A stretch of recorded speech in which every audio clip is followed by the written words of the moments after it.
नमस्कार, मैं आपके साथ विभा उपाध्याय। शेख हसीना के पतन के बाद बांग्लादेश के हालात सुधरने की बजाय और ज्यादा बुरे हो चुके हैं। देश में हिंसा, लूटपाट अपने चरम पर नजर आता है।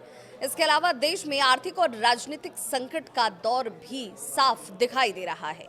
शेख हसीना के खिलाफ प्रदर्शन करने वाले छात्र का ये कहना था कि हसीना की सरकार में देश अर्थव्यवस्था के तौर पर देखा जाए तो वहां पर चरमराई हुई थी, अव्यवस्था अपने चरम पर थी, भ्रष्टाचार बढ़े हुए थे।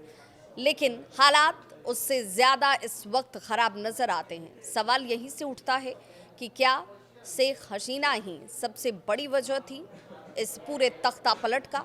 अब हसीना तो जा चुकी हैं, लेकिन बांग्लादेश की स्थिति सुधरती हुई नजर क्यों नहीं आ रही, ये सवाल सभी के मन में है। सवाल ये उठ रहा है कि बांग्लादेश में फैली अशांति की असली वजह क्या है।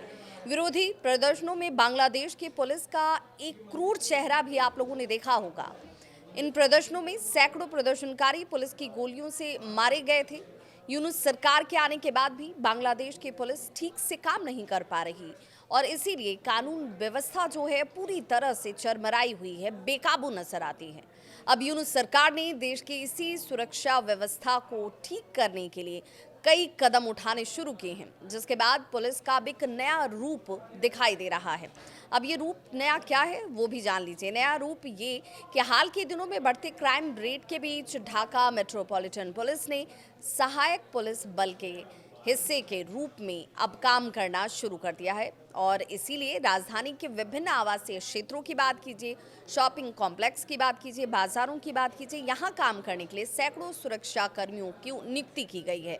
ये पुलिस आम पुलिस से अलग होगी और पब्लिक प्लेस पर तैनात की जाएगी। शुरुआत में इसे लेकर डीएमपी ने एक फोर्स के लिए 500 सुरक्षा कर्मियों की भर्ती की और इसके काम और प्रभाव के आधार पर यह मानकर चला जा रहा है कि भविष्य में इनकी संख्या बढ़ाई जा सकती है। उम्मीद ये भी की जा रही है कि नई फोर्स बांग्लादेश की इस अशांति को खत्म करने की दिशा में कारगर साबित होगी। ये भी कहा जा रहा है कि बांग्लादेश की पुलिस में बड़े पैमाने पर भ्रष्टाचार जो फैला हुआ है, पुलिस अधिकारियों में काम चोरी नजर आती है और इसके बाद ये तब्दीली अन्य दूसरी जगहों पर भी देखने को मिल सकती है। लगातार बढ़ रही हिंसा के बीच एक ऐसी फोर्स की ज़रूरत भी बांग्लादेश को महसूस हुई जो बड़े शहरों में जनता की सुरक्षा को लेकर ज़्यादा सजगता से काम कर सके।